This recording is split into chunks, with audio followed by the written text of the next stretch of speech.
Welcome back to another episode of the Pax What She Said podcast. I am one of your co-hosts, Perri Goldstein, and I am not joined by Maggie Loney today.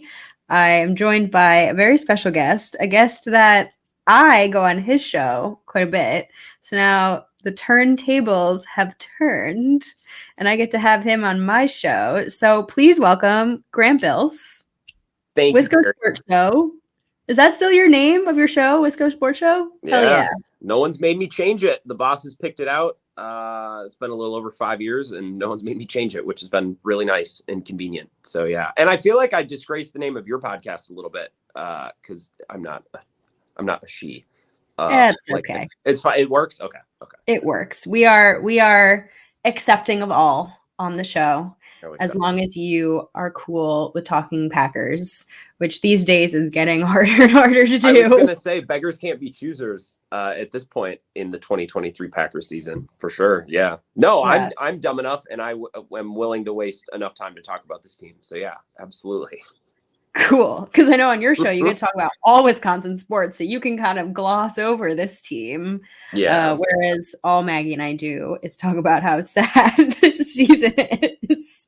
Yeah. So it has been sad. Like I think today, little Badgers, little Bucks, but I mean the Packers hang over everything, right? We never ignore them. We just occasionally run out of things to say about them, so we put them in the corner and we come back to them. But they're in a timeout right now on the Wisco Sports Show. They are a little bit, yeah. 100%. So we actually did have some news this week that is unrelated to the Packers losing, although I think it might be a contributing factor to future losses because the Packers traded starting outside cornerback Rasul Douglas to the Bills in what I would consider to be a kind of a surprise. I'm not surprised that the Packers were sellers per se because, hello, they're losing. Just Rasul feels like an integral cog in this machine and was a quite vocal leader. So want your thoughts, and then we can maybe talk about this Rams game. Yeah, well, I make sure there's enough time to talk about the Packers probably against a backup cornerback in a game that very few people across the country are probably going to watch. But it was not a surprise to us because when we talk about teams that are buyers or sellers, and I know you're a big Mets fan, so we do this every year. It's like, should my team be buyers? We do this all the time. The Packers would be the dictionary definition of the seller team, right? They have all the traits. They're underperforming. They're rebuilding. And Rasul is the perfect piece to sell off. So I don't think we were surprised based on what I talked to about other people is it was a shock to the locker room. And, you read, like I had Cassidy Hill on my show the other night. She's very close with Rasul Douglas. And then Mike Clemens, who I talked to earlier today, so a little bit later in the league, was like, it was like a visitation in the locker room.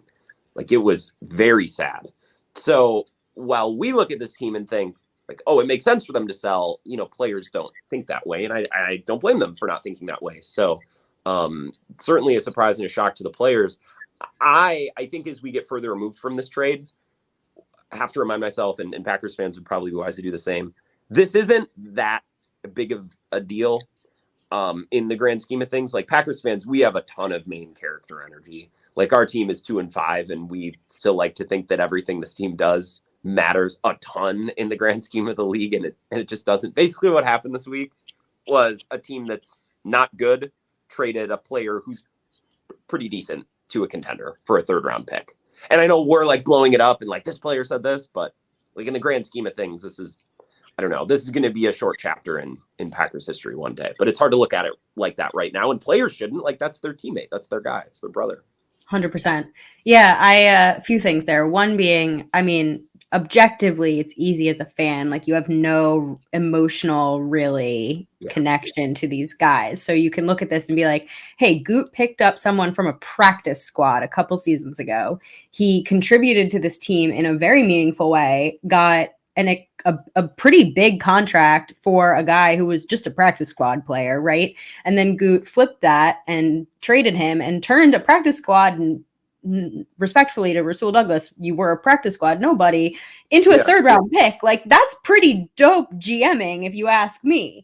That being said, like you said, I mean, he very quickly became a pretty vocal leader and a personality in the locker room and kind of beloved because as Packer fans, you love those stories. I mean, we love our undrafted free agents. We love the stories of the guys who kind of come from the bottom and prove themselves, and then end up becoming kind of folk heroes, especially in that, game against his former team where he picks them off and game winner, etc. But sad to see the locker room so dejected because, I mean, my God, they don't need any more morale lowering.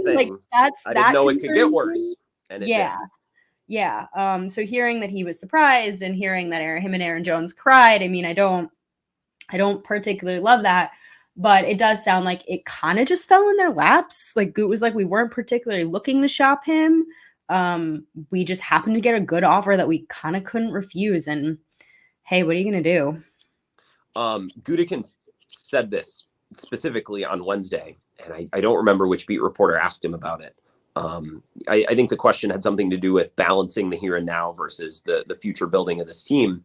And Goody said, well, look, it's not just that we're getting a third round pick, because we look at this trade and we're like, well, we never get anyone good in the third round anyways. What's the point?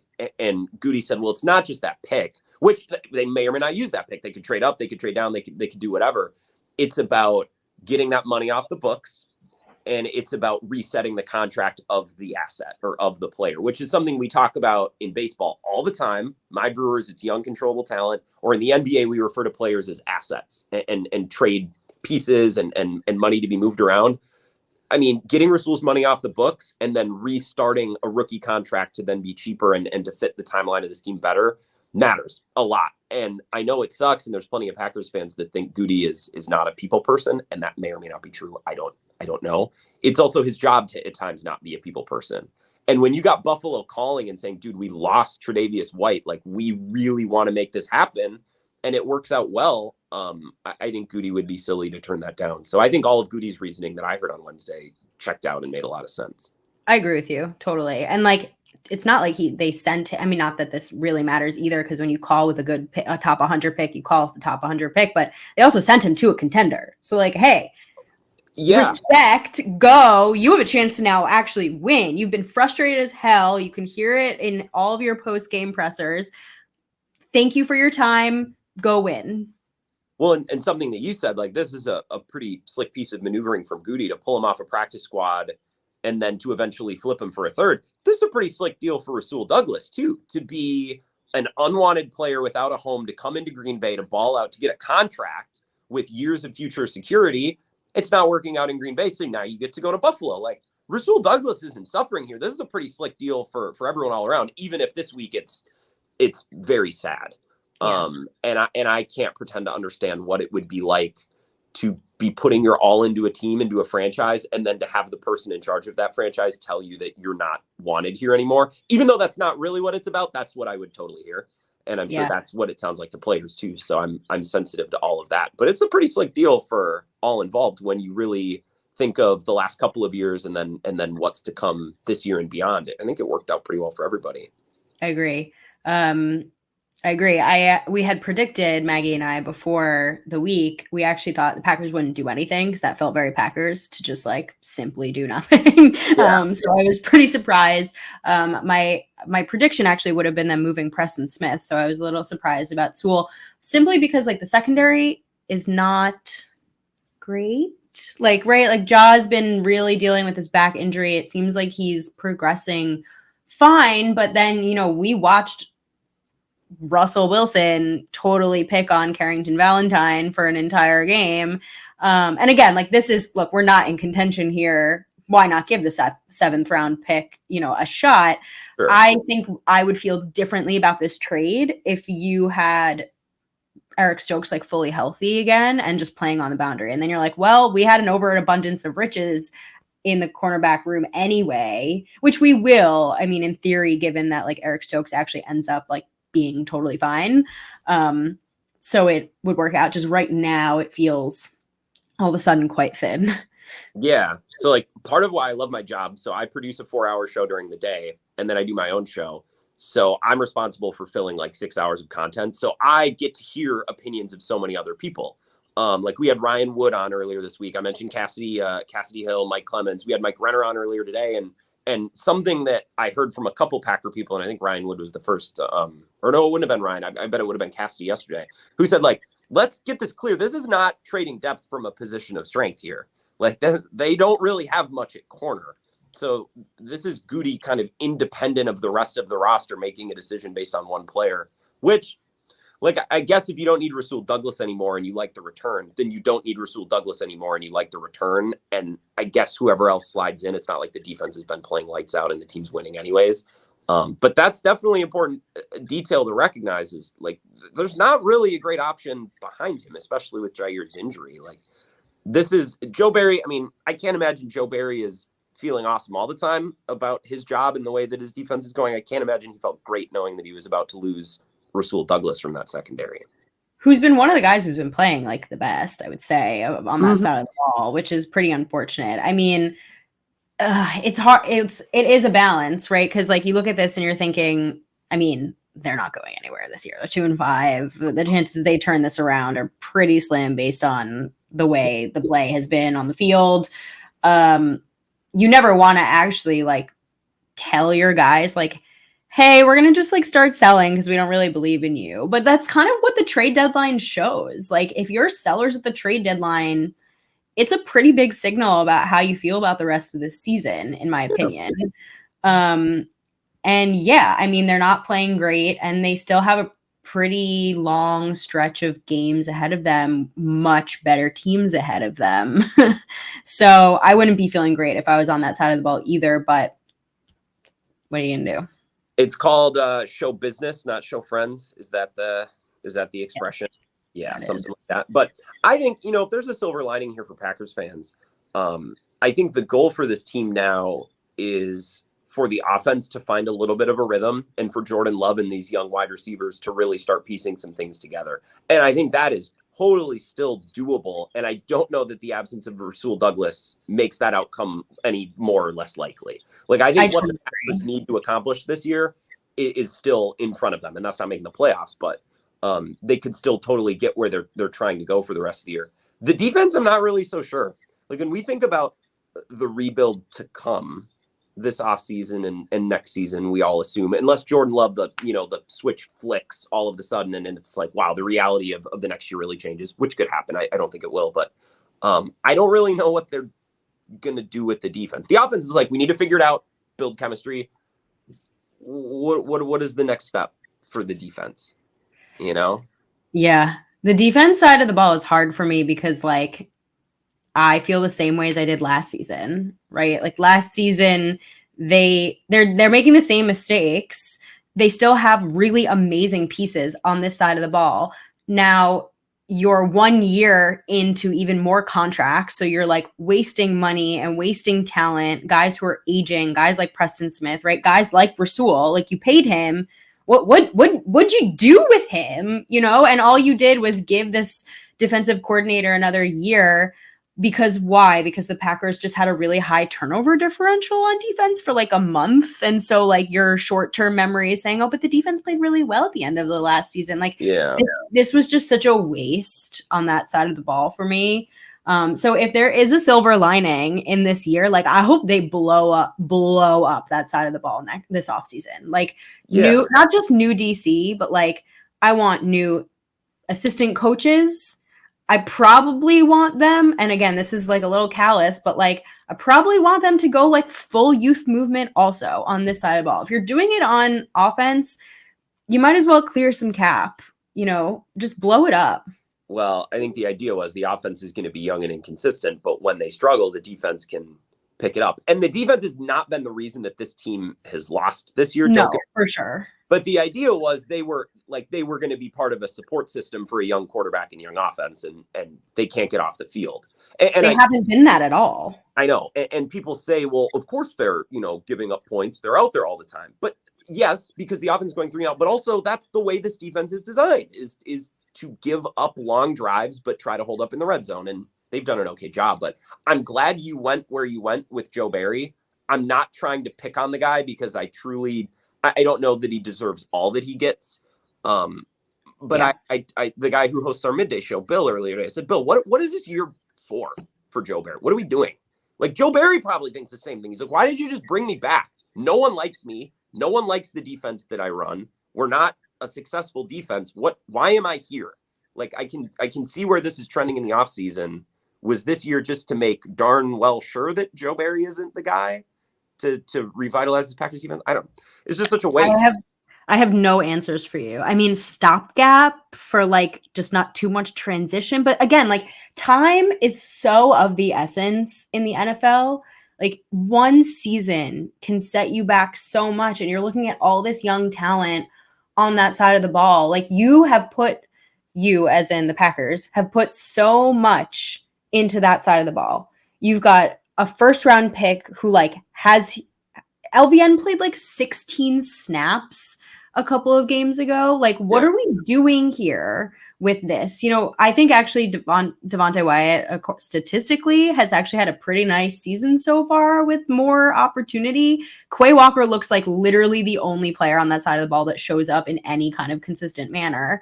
But like, you don't want to waste precious developmental time with a coach who you know is going to be out in a year.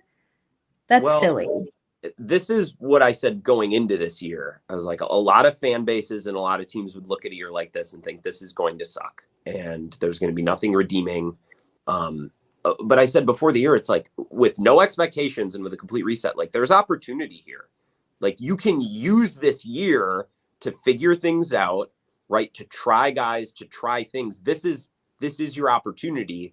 So, you know, you mentioned not too much turnover at once. You know, this maybe would have been the perfect year to try out a defensive coordinator and to mess around.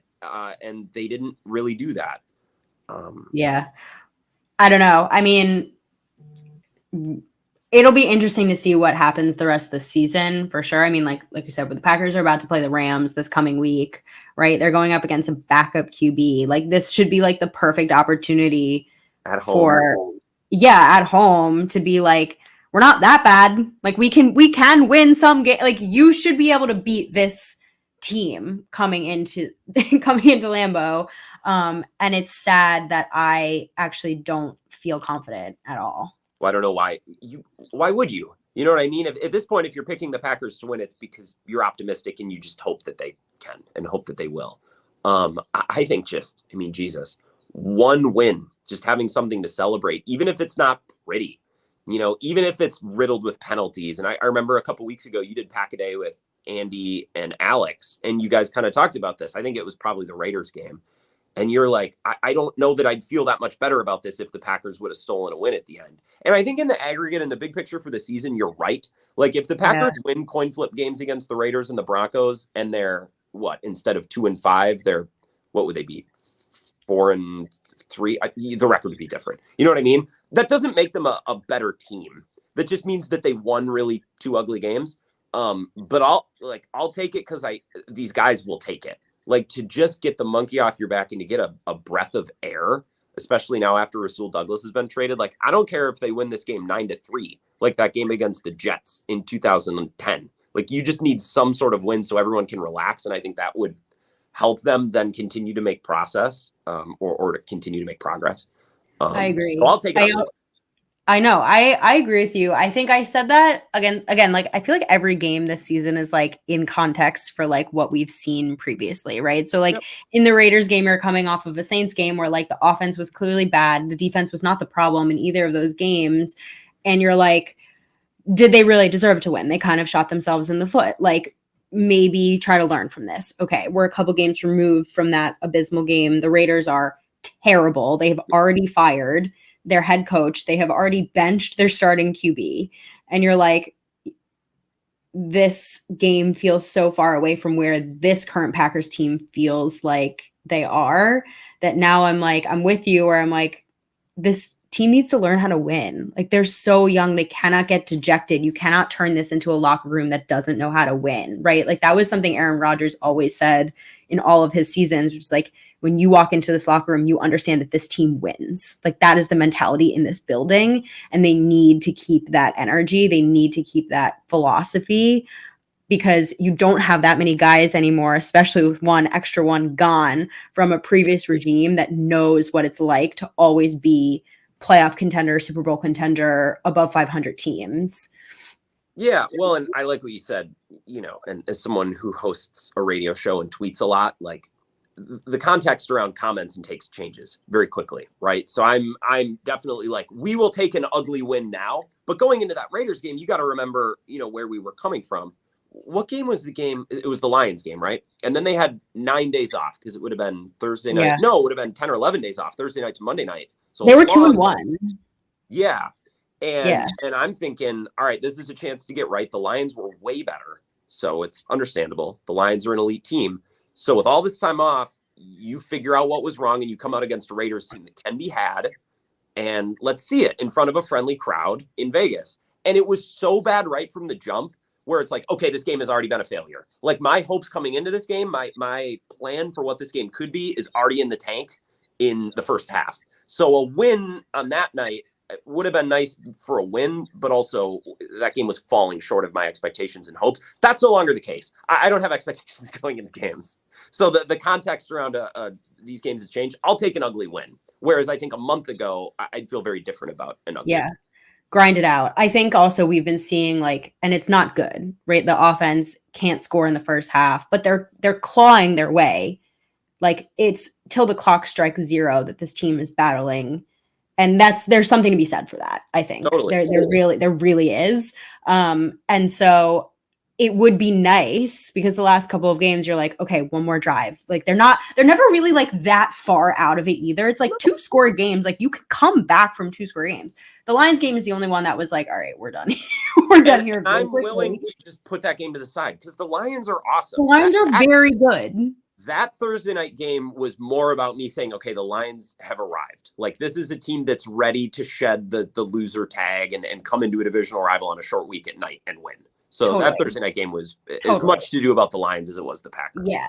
But my point being in that like this offense kind of trying to claw their way back. I mean, even in this last game against the Vikings, and like, again, they weren't going to win. It was 24-10, but Jordan Love, it's still fourth quarter, and he's like trying to sling it downfield. Like he's doing everything humanly possible to just like get this ball down the field, get the ball to my receivers. They're not helping him out in any way, shape, or form.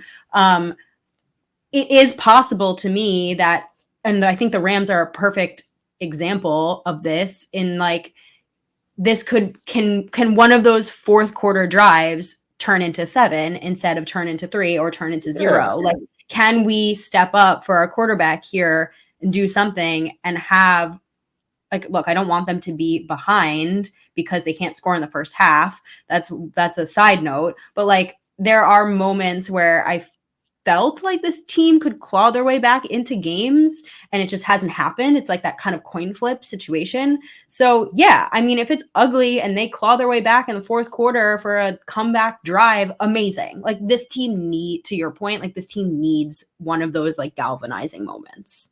And they've been close, like, and this doesn't matter to anyone, I know, but like against the Raiders, they were right. Like if Christian Watson punches that ball into the end zone instead of, being roped down by the horse collar, that game could go differently. The Falcons game, you know what I mean? Like all of these games have come down to a couple of drives that have stalled out in the red zone, or, it's just, if it's not something, it's something else. And Jordan Love is having to work so hard to move the ball up and down the field. And then you get in the red zone and he has to work so hard to punch the ball in because there's just not a lot of freebies for him in this offense. Like A.J. Dillon, if on 1st and 10, he gets the ball and picks up 3.5, like that's a W. And that goes to show how low the bar is with the running game right now. And I mean, if they have a passing play of 12 yards, that's a coup. Like there's no freebies where, of course, well, there he did everyone a solid and busted a 40-yard touchdown. You know what I mean? Like Eric Eager, our guy, refers to these offensive drives. You're crossing the street every play. Every play that you have to run on a drive, you're risking a penalty or a sack or a negative play. And a penalty, a sack, a negative play, any one of those things that kills a drive for the Packers. 100%. It kills it. 100%. If they go backwards 1 yard on 1st and 10 or they get one penalty, they're done. They're punting. And it's just so hard to score points consistently in the NFL like that. 100%. They shoot themselves in the foot so hard. They do not allow themselves to have nice things. I mean, it's to the point where I'm like, a first down. Yeah. Like moving the chains in and of itself is so difficult. And there are some things, I mean, everyone's like, there's nothing they do well. there's some things that I think they do kind of well. Like, I'd like to see Jordan Love continue to attack the middle of the field. I think he's really comfortable doing it. And I think that there's, like, again, something to be said for a guy who's still really early in his career who's cool with doing that. I don't know what to do with the run game, but Aaron Jones needs more than 10 touches. I don't know what else to say about that. I mean, it's just one of those things where, like, and I've watched people who are much better at this than me. I've watched, like, Ben Fennell, and I've listened to the shows with Mike Wall that Andy does, and especially QB School with J2 O'Sullivan, because his breakdowns have been phenomenal and kind of like clarity moments. And the issue with this offense is simply that everything is going wrong. Right. Yeah. Like, it's not people who are out there saying, like, oh, well, Jordan Love's just bad. I actually don't think that that's true. I mean, no, there's we had certain Mike Brewer on today. He's like, Jordan Love, I think, is the best thing going for this freaking offense. Yeah, he's not losing them games. He's just not given any assistance whatsoever. I mean, he obviously doesn't trust his offensive line. Not that he should.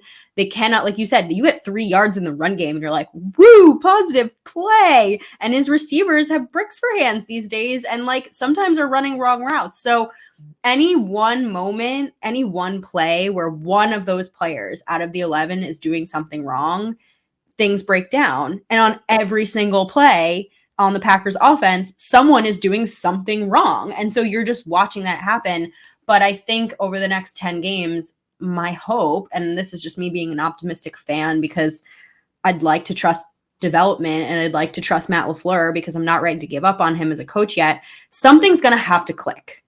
It's not going to be everything all at once, but at some point over the next couple of games, we're going to have to start seeing some things clicking. It's going to still be up and down, and it's going to be imperfect, but maybe a handful of drives where things don't go wrong, where they don't have stupid penalties, like where they do have a handful of like just some incremental. It has to be incremental.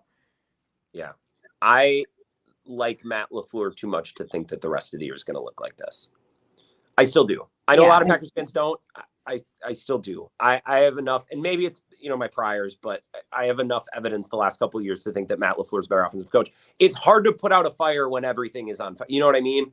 Like, it's hard to plug a leak when there's 30 different leaks. And I think Matt LaFleur is feeling that. He's got a little bit of the brain scramblies right now because he feels as though he needs to help out over here and address this and that and the other thing. And it's really hard to fix a problem if you can't isolate a problem, and they're dealing with a million different problems. Yeah. I don't think this team, I said this line the other day, I'm very proud of this. I don't think this team is struggling because of a lack of a solution. I just think there are too many problems. It's not a lack of, there's too many problems at once. It's really hard to get your footing in a situation like that.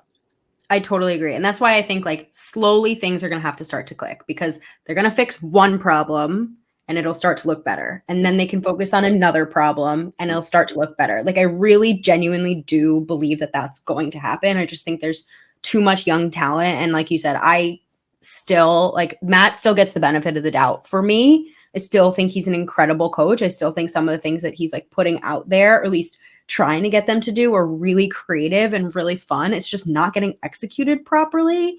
And sure, like, coming prepared to games is on him. When the guys aren't prepared, that's on him. I don't know. I've never been in a locker room. I don't know what it's like to be a head coach in the NFL. I'm not going to, like, give my 2 cents on how to fix that. I just trust that he's fully aware that he needs to fix that. Yeah. I mean, I think you stated it perfectly. I don't know that I have much to add to that. I still like Matt LaFleur a lot, and I think he can be the head coach of this team in the future. But one of these weeks, I'm going to need to see a little bit. You know what I mean? Yeah. Like, I am losing faith a little bit week by week, not because they're losing, just because it looks the same. Yeah. You know what I mean? Like, 100%. If they lose this week to the Rams 31-29 because Joe Barry's defense can't get off the field, or, because Brett Rippon has the game of his life, fine. But it needs to look different. You know what I mean? If the Packers score 30 this week and lose, I don't give a flying F. I'll get drunk on Sunday. I will be so happy, because that means things went right. Like, and I agree with you. Like, the win-loss column is more affecting the way I feel about this team, because they're just not getting better. It's not as if they're, like, losing these really tough, close games and, like, the offense is doing, there's still problems. If they were 2-5 and I was like, okay, but they're getting better every week, I don't think that I would care so much. But okay, let's wrap with two things. One, just like what going into this game, one thing that you like really want to see this team do.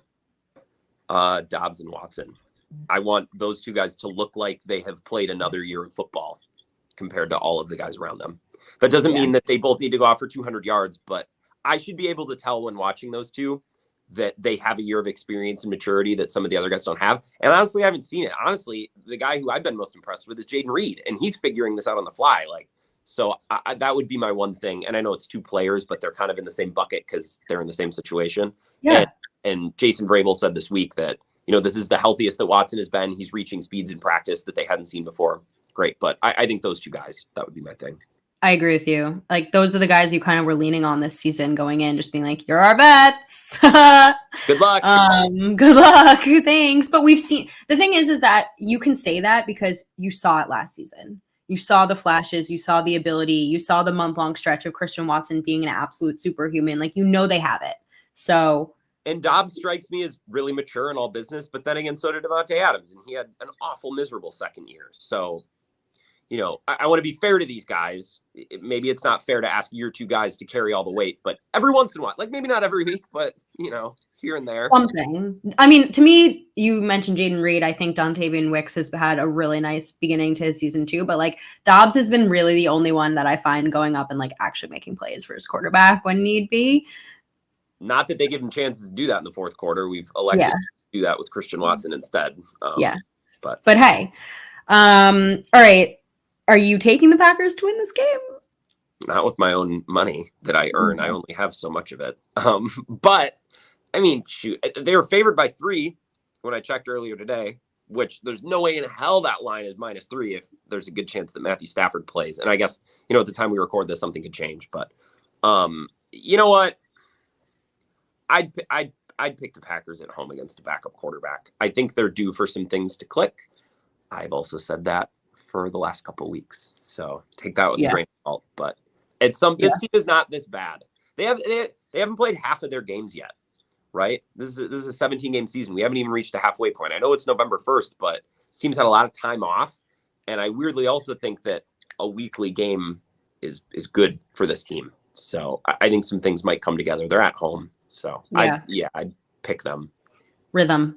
I'd like to pick them as well. I just think, like I said, this team needs kind of a galvanizing moment. Like, this is like could be like a time in the season where you look back and like, okay, this was the game where they just needed something, like some wind under their sails.